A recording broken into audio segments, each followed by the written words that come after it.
2024चा विचार जर केला आपण खरीपचा, तर सोयाबीन पिकाचं जे वाण आहे ग्रीन गोल्ड 3344, तर बुलढाणा, अकोला आणि जळगाव खान्देश या जिल्ह्यांचा आपण जर फीडबॅक घेतला मागील वर्षाचा, तर या वाणानं सरासरी 9 ते 11 क्विंटल प्रति एकर उत्पादन दिलं.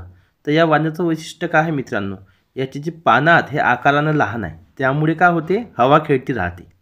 आणि मागील वर्षाचा विचार केला तर पाऊस खूप झाला, तर अति पावसात बी तग धरून ठेवण्याची क्षमता या वाणाची आहे. तसेच जे 4 दाण्याचं प्रमाण आहे शेंगीचं ते 60% आहे याच्यामध्ये. आणि जर हे बेड पद्धतीवर लागवड केलं तर कितीही पाऊस झाला तर सहसा हे झाड खराब होत नाही. आणि सोंगणी पण लेट झाली तर हे झाड सरळ उभं राहते, वाकत नाही किंवा तुटत नाही. तर याचं उत्पादन चांगलं निघते मित्रांनो. तर ग्रीन गोल्डचा विचार करू शकता तुम्ही लागवडीसाठी.